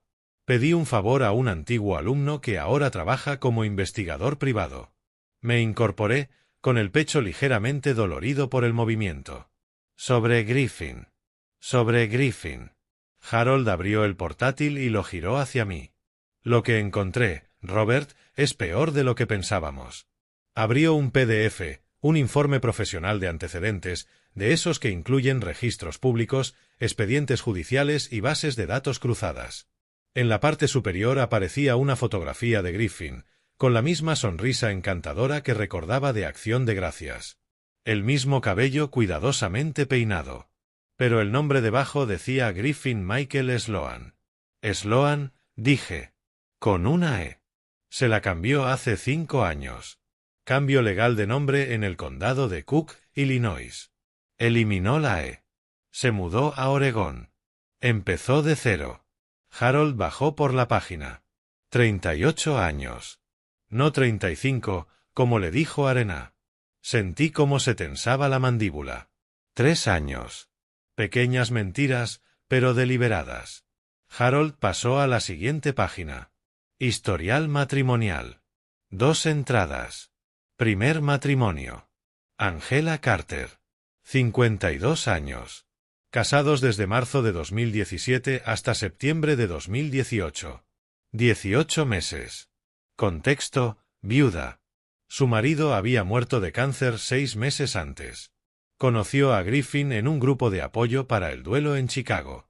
Pérdida financiera, $80,000 en préstamos para un proyecto empresarial que nunca llegó a materializarse. Se presentó una demanda civil. Griffin desapareció antes de la sentencia. Matrimonio con Patricia Kemp. 49 años. Casados desde noviembre de 2019 hasta enero de 2021. 14 meses. Contexto, divorciada. Conoció a Griffin en un seminario de planificación financiera en Portland. Se presentó una orden de alejamiento por abuso financiero. Las acusaciones incluían cargos no autorizados en tarjetas de crédito y firmas falsificadas en documentos de préstamos. Griffin abandonó el estado. Me quedé mirando la pantalla, con las manos apretando los bordes del portátil. Es un profesional, dijo Harold en voz baja. Ataca a mujeres vulnerables, viudas, divorciadas, mujeres que están de duelo o reconstruyendo sus vidas. Se casa con ellas, vacía sus cuentas y desaparece. Rená, dije con la voz quebrada. La atacó 3 meses después del funeral de Margaret. Harold asintió. Encontré la lista del grupo de apoyo para el duelo, Healing Earths, en un centro comunitario del sureste de Portland. Griffin asistía como facilitador. Rená iba allí intentando procesar la pérdida de su madre. Cerré los ojos. Yo la había animado a ir. Necesitas apoyo, le había dicho. No vivas el duelo sola. y ella había ido directamente a los brazos de un depredador. Pero, Robert, la voz de Harold me devolvió al presente. Ya no es solo una víctima. Abrió el archivo de audio. El de la cámara Ring. La voz de Lena, alegre y segura. Este viaje es nuestra prioridad ahora mismo. Ella sabe lo que está haciendo, dijo Harold. Puede que al principio fuera su objetivo, pero ahora es cómplice. Esa conversación por correo, la reunión con Beaumont, ella está involucrada. Asentí lentamente. Lena había sido una víctima 3 años atrás. Ahora era cómplice. ¿Qué quieres hacer?, preguntó Harold. Miré el informe de antecedentes. 2 mujeres, ambas financieramente devastadas. Angela Carter había perdido el seguro de vida de su difunto marido. Patricia Kemp había tenido que declararse en bancarrota. Y ahora Griffin había puesto sus ojos en mí. O, mejor dicho, en los $500,000 que había ahorrado para Lena, en la casa y en las cuentas de jubilación. Quiero asegurarme de que nunca vuelva a hacer esto con nadie, dije. Harold me estudió durante un largo momento y luego sacó el teléfono. Hay una cosa más. Abrió Instagram y giró la pantalla hacia mí. La publicación era de hacía 2 días. Una fotografía de Lena y Griffin en un bar de una azotea. Copas de champán levantadas, con la Torre Eiffel iluminada al fondo. Lena llevaba un vestido que no reconocía. De diseñador, probablemente caro. Griffin tenía el brazo alrededor de ella y una sonrisa amplia y relajada. El texto decía, viviendo nuestra mejor vida. Había una etiqueta de ubicación, Hotel Grand Méridien, París, distrito comercial del centro de París. Abrí un mapa en mi teléfono. El Hotel Grand Méridien estaba a 2 manzanas del despacho de abogados de Beaumont. Tuvieron la reunión, dije. La tuvieron. Harold cerró el portátil.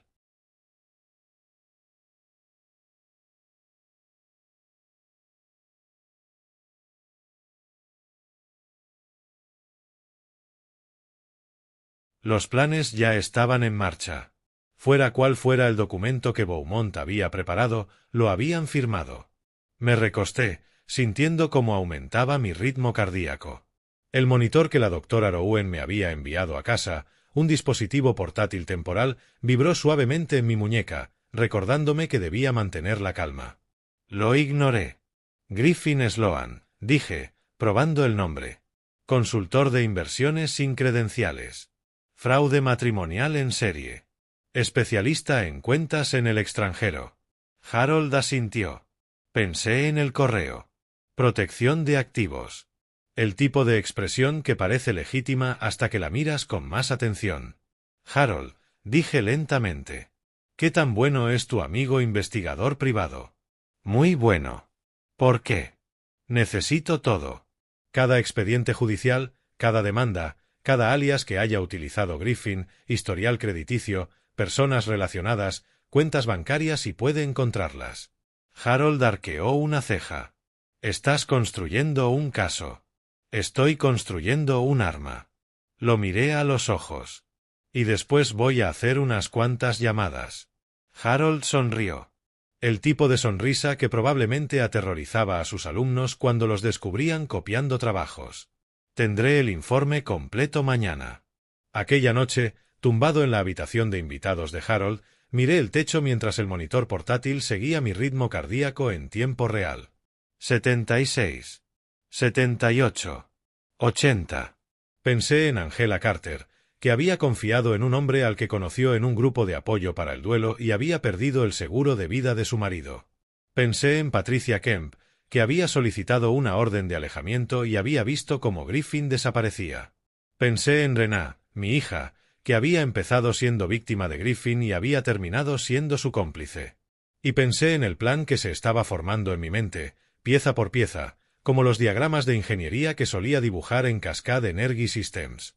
Tenían 9 días en París. 9 días para brindar por su éxito, para creer que se habían salido con la suya. Lo que no sabían era que el hombre cuyo dinero estaban gastando también había tenido 9 días. 9 días en una cama de hospital sin nada que hacer salvo pensar. Y, a diferencia de su plan, el mío iba a funcionar. Lawrence Webb llevaba 35 años dedicado al derecho sucesorio. Más tarde me dijo que había visto todo tipo de traiciones familiares imaginables, pero incluso él levantó las cejas cuando le reproduje la grabación de audio y le enseñé los correos.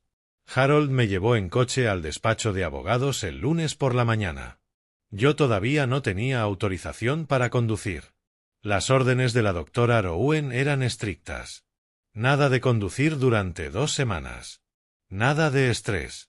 Nada de levantar peso.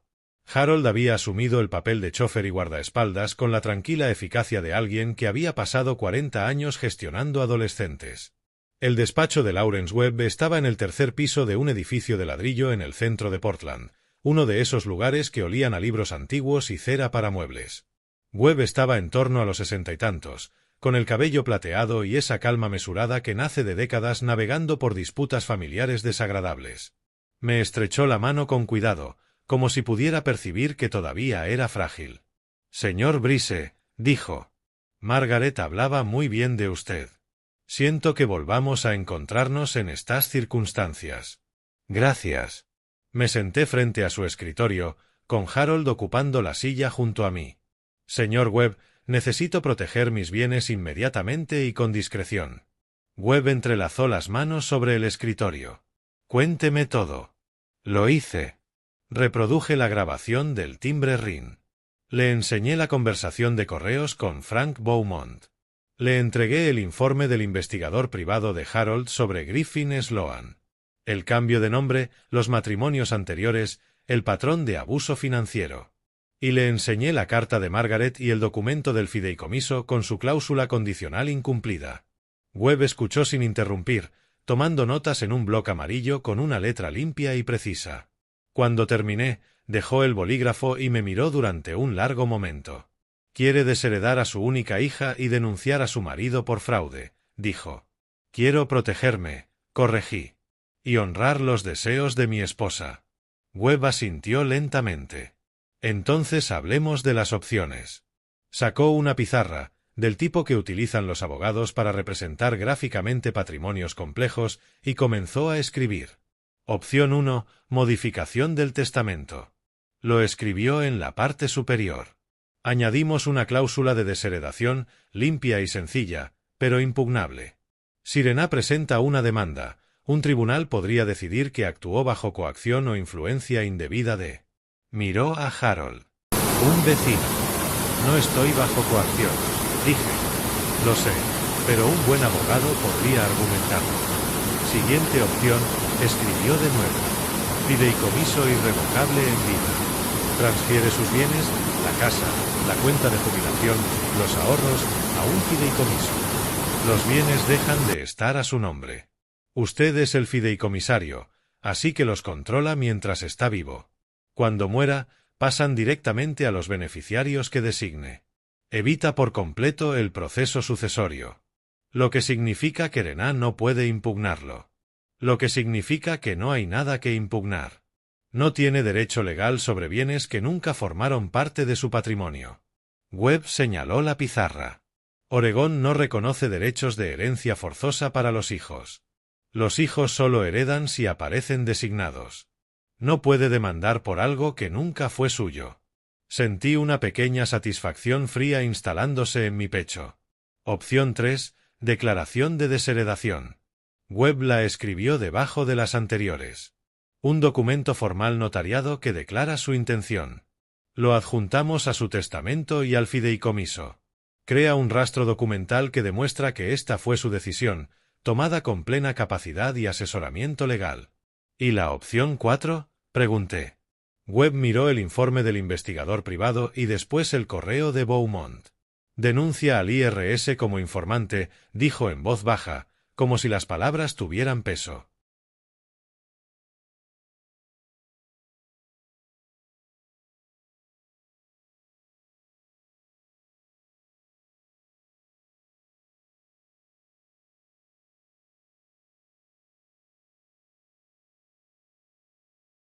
Las transferencias de activos al extranjero para evadir impuestos son delitos federales. Si Griffin está trasladando su dinero a cuentas extranjeras, estamos hablando de conspiración para cometer fraude fiscal. Si añadimos abuso financiero de una persona mayor, aprovechándose de alguien durante una crisis médica, estamos hablando de cargos graves. Harold soltó un silbido bajo. Lo quiero todo, dije.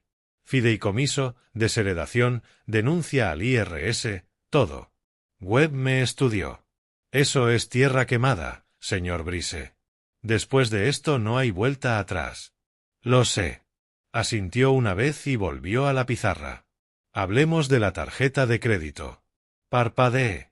¿Qué pasa con ella? Dijiste que Rená tiene una tarjeta de crédito, una tarjeta adicional vinculada a tu cuenta. Sí. La añadí hace 3 años, después de que se casara, para emergencias. ¿Cuánto ha gastado en las últimas 2 semanas? Abrí la aplicación bancaria. Los cargos eran impresionantes.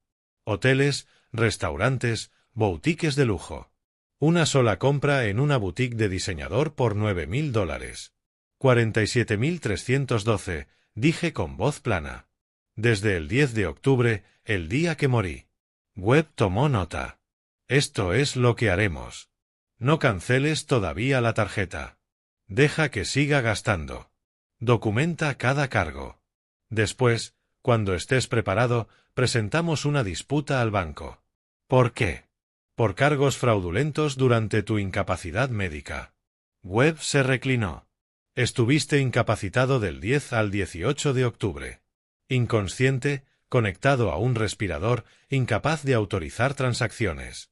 Cualquier cargo realizado durante ese periodo por un titular de tarjeta adicional, especialmente compras de lujo que no estén relacionadas con tu atención, puede impugnarse como no autorizado. Lo miré fijamente. ¿El banco le transferirá la deuda a ella si proporcionamos historiales médicos que demuestren mi incapacidad? Sí.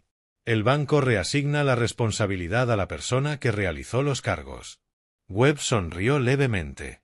No es venganza. Es contabilidad precisa. Sentí algo cambiar dentro de mí. No era ira. Era algo más frío. Precisión. De acuerdo, dije. Fideicomiso, desheredación, denuncia al IRS y disputa de la tarjeta de crédito. ¿Cuánto tiempo? 3 semanas para finalizar el fideicomiso. La denuncia al IRS puedo presentarla esta semana. La disputa de la tarjeta de crédito la presentamos después de que vuelva y haya gastado todo lo que vaya a gastar. Vuelven el miércoles, dije. Cuando atraviesen esa puerta, quiero tenerlo todo preparado. No para discutir. Para presentar los hechos. Webb sacó un bloc legal y comenzó a redactar. El fideicomiso se llamará Fideicomiso Familiar Miller Brooks. Miró a Harold y después a mí. Beneficiarios, Harold Miller y Michael Brooks, dije. A partes iguales. La cabeza de Harold se giró bruscamente hacia mí. Robert, tú me salvaste la vida, dije. Michael me dio su sangre. Sois mi familia, ¿no, Rená? Webb lo anotó sin hacer comentarios. Los $250.000 de Margaret también irán al fideicomiso, junto con todo lo demás. Webb trabajó en silencio durante 10 minutos, redactando documentos, comprobando estatutos y tomando notas. Finalmente, deslizó un poder notarial sobre el escritorio. Esto me autoriza a iniciar la constitución del fideicomiso, dijo. Una vez que firme, será el punto de no retorno. Cogí el bolígrafo y firmé. Cuando Harold y yo salimos del despacho, mi teléfono vibró. Un mensaje de Rená. Papá, lo estamos pasando increíble. París es preciosa. No puedo esperar para contarte todo. Volvemos el miércoles. Te quiero muchísimo. Se lo enseñé a Harold. Hizo una mueca. Yo no. Escribí. Yo también estoy deseando verte, cariño. Tendremos mucho de qué hablar. Pulsé enviar. Harold me miró. ¿Lo decías en serio? Cada palabra, dije. Aterrizaron en PDX la tarde del miércoles, bronceados y riendo, completamente ajenos a que la casa a la que regresaban ya no les pertenecía legalmente. De todos modos, yo estaba esperando en el salón, en el mismo lugar donde me había desplomado 13 días antes. Me dolía ligeramente el pecho, un dolor fantasma, como lo había llamado la doctora Rowen. El cuerpo recordando el trauma. Pero me obligué a respirar despacio. Inhalar durante 4 segundos, mantener durante 4, exhalar durante 4. Había ensayado aquello. El sonido de un coche en la entrada, las puertas cerrándose, las ruedas de las maletas sobre el camino. Y entonces la voz de Rená, brillante y familiar. «Papá, ya estamos en casa». La puerta principal se abrió de golpe y ella entró corriendo con los brazos abiertos. Se veía bien, descansada. Tenía la piel bronceada y el cabello más claro de lo que recordaba. Llevaba una chaqueta de lino que no reconocía. Cara, probablemente comprada en una de las calles comerciales de lujo de París con mi tarjeta de crédito. Me rodeó con los brazos y, por primera vez en semanas, sentí su peso contra mi pecho. Le devolví el abrazo con fuerza, como si realmente lo sintiera. «Bienvenida a casa, cariño», dije. «Te he echado de menos». Se apartó y sus ojos recorrieron mi rostro. «Papá, estás increíble». Estaba tan preocupada. «Pero, Dios mío, realmente tienes muy buen aspecto». «Medicina moderna», dije sonriendo. «Me han dejado bastante bien». Griffin apareció en la puerta detrás de ella, arrastrando 2 maletas con logotipos de diseñadores que no reconocí. Se veía bien alimentado y satisfecho consigo mismo, con su sonrisa amplia y relajada de siempre. «Robert». Dejó las maletas y cruzó la habitación para estrecharme la mano. Su apretón era firme, seguro.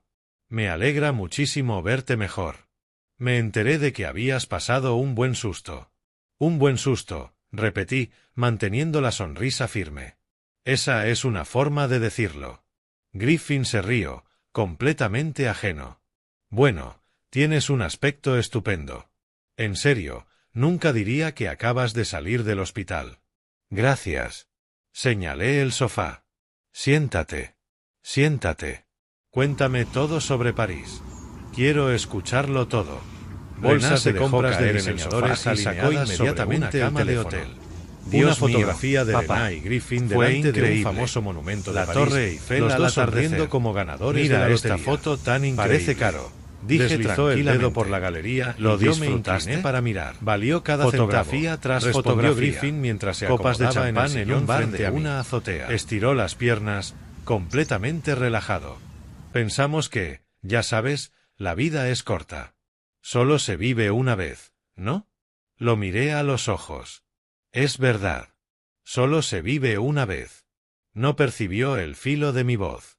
Rená tampoco. Ella seguía deslizando fotografías, narrando el viaje con todo lujo de detalles. «¿Y la comida, papá? Dios mío, la comida». Fuimos a un restaurante con 3 estrellas Michelin y el menú degustación tenía como 18 platos. Nunca había comido nada parecido. «Suena maravilloso», dije. «Me alegra que lo pasarais tan bien». Se detuvo, y su sonrisa vaciló ligeramente. «Tienes muy buen aspecto, papá. En el hospital te cuidaron bien». «Lo hicieron», asentí. «Y Harold estuvo allí todos los días. Pasó horas en la sala de espera de cuidados intensivos». Un destello cruzó su rostro. «¿Culpa, quizá? ¿O simplemente incomodidad?» «Quería volver enseguida», dijo rápidamente. «Pero los billetes no eran reembolsables. Y cuando Harold llamó, ya estábamos». «No eran reembolsables», dije con calma. «Sé que se lo dijiste a Harold». El aire de la habitación cambió ligeramente. La sonrisa de Rená se tensó. Los ojos de Griffin pasaron de uno a otro, ahora alerta. Rompí la tensión con una sonrisa. «Me alegro de que estéis en casa sanos y salvos. No nos quedemos en eso. ¿Qué tal una cena este fin de semana? Quiero escuchar más historias tranquilamente, no solo un resumen rápido». Los hombros de Rená se relajaron. «Suena genial. El sábado». «El sábado está bien».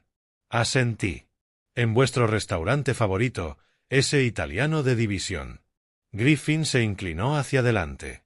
«En realidad, habíamos pensado que quizá podríamos cocinar aquí.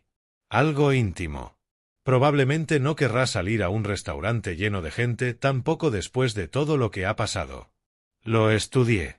Su expresión era sincera, preocupada, pero había algo más debajo. Control.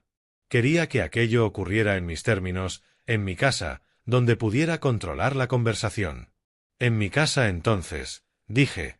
Yo traeré el vino. Perfecto. Griffin se levantó y ayudó a Rená a ponerse de pie. Deberíamos irnos. El desfase horario nos está dando fuerte. Pero traeremos todo el sábado. Tú descansa. He estado descansando durante 2 semanas, dije. Estoy preparado. Recogieron sus maletas. Rená me dio otro abrazo en la puerta. Me alegra mucho que estés bien, papá, dijo con una voz más suave, casi sincera. Yo también, cariño. Los vi marcharse en dirección al apartamento que yo les había ayudado a comprar, el mismo cuya entrada había ayudado a pagar con $20,000 3 años antes. Cuando las luces traseras desaparecieron al doblar la esquina, cerré la puerta y me quedé solo en el salón, el mismo salón donde la cámara Ring había grabado aquella conversación. Este viaje es nuestra prioridad. Caminé hasta la cocina y me serví un vaso de whisky. Whisky escocés, de 16 años. La botella que Margaret me había comprado por nuestro 30º aniversario. No debía beber mientras tomaba los medicamentos que me había recetado la doctora Rowen, pero necesitaba aquello. Saqué el teléfono y escribí a Lawrence Webb. Cena del sábado. Vienen aquí. Todo listo para el viernes. La respuesta llegó en segundos. Hecho. Documentos finalizados el jueves. Tu jugada, Robert.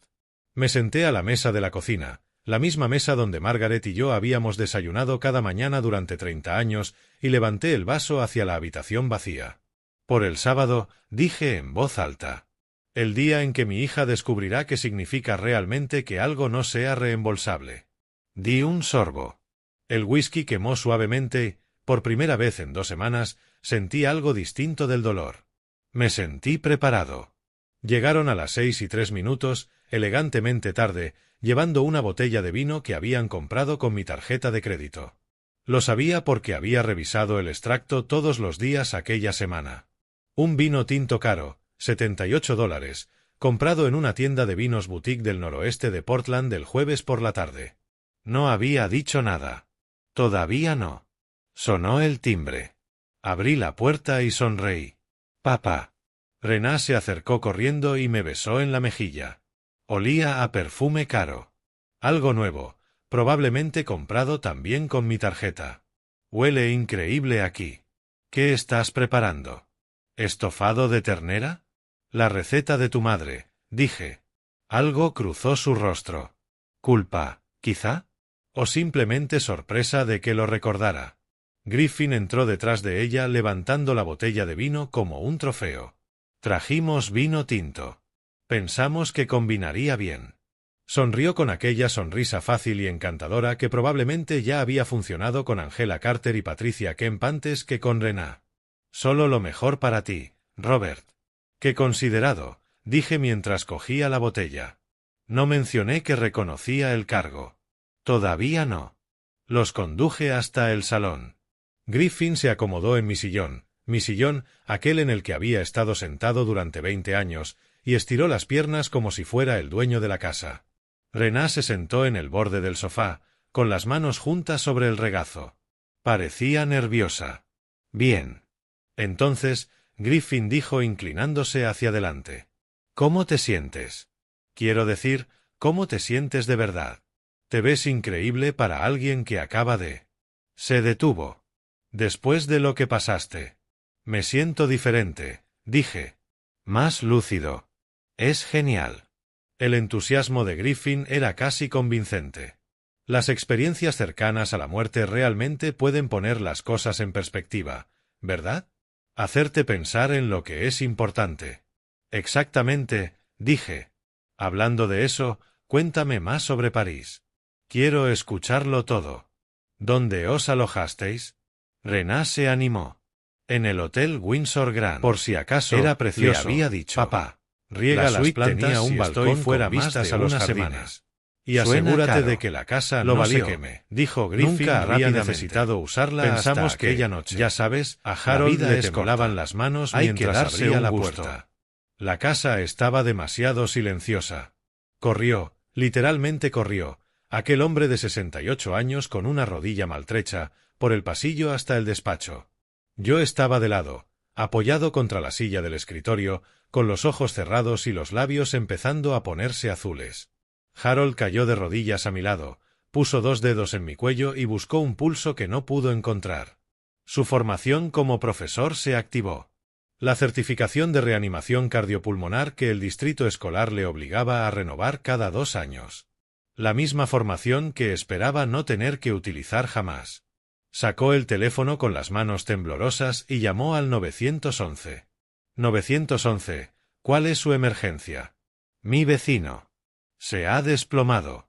No tiene pulso. Creo que es el corazón. ¿Cuál es su ubicación, señor? Harold dio la dirección. Su voz estaba firme ahora. 40 años gestionando un aula consiguen enseñarte a mantener la calma cuando todo se está viniendo abajo. Voy a comenzar la reanimación cardiopulmonar, dijo. Señor, la ayuda está en camino. Permanezca en línea conmigo. Puso el teléfono en altavoz y comenzó las compresiones. 30 compresiones torácicas. Fuertes y rápidas, tal como mostraban siempre los vídeos de formación. 2 respiraciones de rescate. Otras 30 compresiones. Le ardían los brazos. La rodilla le gritaba de dolor. No se detuvo. Vamos, Robert, murmuraba entre compresiones. No te atrevas a hacerme esto. No un jueves. No en tu maldito despacho. No recuerda cuánto tiempo hizo la reanimación. Más tarde, los paramédicos le dijeron que fueron 6 minutos. A él le parecieron 6 horas. Primero llegaron las sirenas, después las pisadas pesadas. Y de repente hubo manos apartándolo. Voces profesionales tomando el control. Equipos por todas partes. Ya nos encargamos nosotros, señor. Lo ha hecho bien. Por favor, retroceda. Harold dio unos pasos hacia atrás por el pasillo, jadeando, con las manos entumecidas. Los observó trabajar. Los vio conectarme a un monitor portátil. Vio cómo la línea de la pantalla permanecía plana e implacable. Está en fibrilación ventricular, gritó uno de los paramédicos. Cargando a 200. Despejen. Mi cuerpo se sacudió. La línea siguió plana. Otra vez. Cargando a 300. Despejen. Otro espasmo. Harold contuvo la respiración. Y entonces apareció un pequeño pulso en la pantalla. Otro. Y otro. Tenemos ritmo. El pulso es débil, pero está ahí. Vámonos ya. Me subieron a una camilla con la eficacia de personas que hacen aquello todas las noches. Entraron las vías intravenosas, aseguraron las mascarillas de oxígeno. El paramédico principal ya estaba avisando por radio al Hospital Universitario de Ciencias de la Salud de Oregón. Harold lo siguió hasta la puerta, empapado de lluvia y sudor, viendo cómo las luces de la ambulancia pintaban el barrio de rojo y azul. Uno de los paramédicos se quedó atrás, una mujer joven de ojos amables y una carpeta en la mano. Usted le ha salvado la vida, señor. La reanimación le dio el tiempo que necesitaba. Harold asintió, sin terminar de procesarlo. ¿Es usted familiar?, preguntó ella. No, solo soy su vecino. ¿Conoce a algún familiar cercano? ¿A alguien a quien debamos llamar? Harold pensó unos segundos. Luego entró en mi despacho y recogió mi teléfono del suelo. La pantalla estaba rota, pero seguía funcionando. La información del contacto de emergencia aparecía directamente en la pantalla de bloqueo, como hacen los teléfonos modernos. Su hija. Harold dijo, Rena. Llamó al número. Sonó 4 veces y después saltó el buzón de voz. Hola, has llamado a Rena. Ahora mismo no puedo atenderte, pero deja un mensaje y te devolveré la llamada. La alegría de aquella voz le pareció obscena. Harold dejó un mensaje. Su voz estaba tensa. Rena, soy Harold Miller, el vecino de tu padre. Tu padre ha tenido una emergencia médica. Lo llevan al Hospital Universitario de Ciencias de la Salud de Oregón. Es grave. Por favor, llámame a este número inmediatamente. Colgó. Volvió a intentarlo 5 minutos después. Otra vez el buzón de voz. Y 10 minutos después, otra vez. Buzón de voz. Para cuando cerró mi casa y condujo hasta el hospital, había dejado 3 mensajes. Por la mañana, mientras yo estaba en la unidad de cuidados intensivos luchando por mi vida, mientras las enfermeras susurraban sobre el hombre que había sufrido 2 paradas cardíacas antes del amanecer, mientras la doctora Rowen se preguntaba si sobreviviría otra hora, para entonces Rená todavía no había devuelto la llamada. Estaba ocupada, ya ves. Tenía un vuelo que tomar. Morí 2 veces un jueves. Pero al despertar 3 días después en la unidad de cuidados intensivos del Hospital Universitario de Ciencias de la Salud de Oregón, comprendí que lo peor no había sido morir. Lo peor era el silencio donde debería haber estado la voz de mi hija. El respirador había respirado por mí hasta el viernes por la tarde. Ahora, libre del tubo, podía oírlo todo: el pitido constante del monitor cardíaco, el silbido del oxígeno entrando por la cánula nasal, el suspiro neumático del manguito de presión arterial inflándose cada 15 minutos. Fuera de mi habitación acristalada, las enfermeras pasaban en un flujo perfectamente coordinado. Señor Brice, Robert. El rostro de una mujer apareció sobre mí y fue enfocándose poco a poco. Tenía una mirada aguda detrás de unas gafas de montura metálica. Soy la doctora Pamela Rowen. Está en el Hospital Universitario de Ciencias de la Salud de Oregón. Ha sufrido 2 paradas cardíacas. Le hemos colocado 2 stents en la arteria descendente anterior izquierda. ¿Puede apretarme la mano? Apreté. Mis dedos parecían pertenecerle a otra persona. Bien. Ha estado sedado desde la noche del jueves. Hoy es domingo, 13 de octubre. Su tono era directo, pero no desagradable. Su vecino, el señor Miller, ha estado aquí bastante tiempo. Cada cargo resaltado en amarillo. Griffin miró los documentos y después se encogió de hombros. Robert, tú le dijiste a Rená que disfrutara del viaje. Le dije que disfrutara de París, respondí. No le dije que gastara dinero mientras yo estaba inconsciente conectado a un respirador. Silencio. Rená miró los extractos y su rostro perdió el color. Papá, íbamos a devolvértelo. ¿Con qué dinero? Ninguno de los dos respondió. Volví a meter la mano en la carpeta y saqué otra hoja. Una captura de pantalla impresa. El correo de Frank Beaumont. Griffin se quedó paralizado al instante. Por primera vez desde que había llegado, su seguridad se resquebrajó. Rená miró del papel hacia mí. Papá. No, la interrumpí suavemente. Ahora vas a escuchar. Coloqué las capturas de pantalla sobre la mesa, una a una. La consulta sobre activos en el extranjero, la conversación sobre la transferencia de activos, el mensaje de Griffin diciéndole a Rená que no me contara nada. Rená miró los papeles como si fueran radiactivos. Griffin se recuperó primero. Esto no es lo que parece. ¿De verdad? Pregunté. Entonces explícamelo. Es una estrategia de protección de activos, dijo rápidamente. Diversificación internacional. Eso es todo. Para unos activos que no te pertenecen. Su mandíbula se tensó. Me recliné lentamente.